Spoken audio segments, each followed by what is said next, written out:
ఒకరోజు కైలాసంలో పార్వతీదేవి శివుడిని చూసి, స్వామి, కష్టాల్లో ఉన్నవాళ్లను మీరు ఇంకా కష్టపెడతారు, సుఖాల్లో ఉన్నవాళ్లకు మాత్రం మరింత సుఖాలు ఇస్తారు, ఇది అన్యాయంలా మీకనిపించదా అని అడుగుతుంది.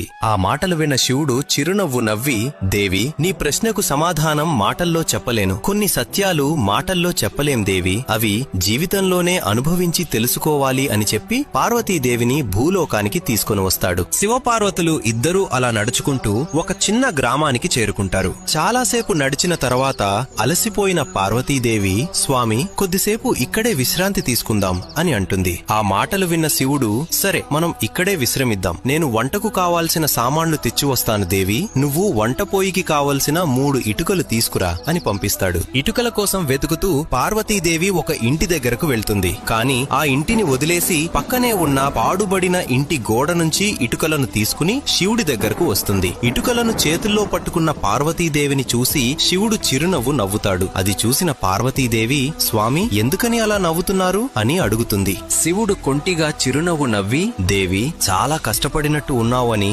నెమ్మదిగా, పార్వతి, ఈ ఇటుకలను ఎక్కడి నుంచి తీసుకొచ్చావు అని అడుగుతాడు. అందుకు పార్వతీదేవి, దారిలో కనిపించిన పాడుబడిన ఇంటి నుంచి తీసుకొచ్చాను స్వామి అంటుంది. అప్పుడు శివుడు ప్రశ్నిస్తాడు, పక్కనే ఉన్న కొత్త ఇల్లు నీకు కనిపించలేదా? అక్కడి నుంచి ఎందుకు ఇటుకలు తీసుకోలేదు? దానికి పార్వతీదేవి, స్వామి, ఆ ఇల్లు చాలా అందంగా ఉంది, దాని నుంచి తీసుకోవాలంటే నా మనసు ఒప్పుకోలేదు అంటుంది. పార్వతీ మాటలు విన్న శివుడు, దేవి, ఇదే నీ ప్రశ్నకు సమాధానం. ఎవరైతే మంచి కర్మలతో తమ జీవితాలను పరిశుభ్రంగా ఉంచుకుంటారో వారి సంతోషాలను చెడగొట్టడం నాకు ఎప్పుడూ ఇష్టం ఉండదు అంటాడు. ఈ సత్యాన్ని నమ్మే ప్రతి శివభక్తుడు కామెంట్లో ఓం నమః శివాయ అని వ్రాయండి.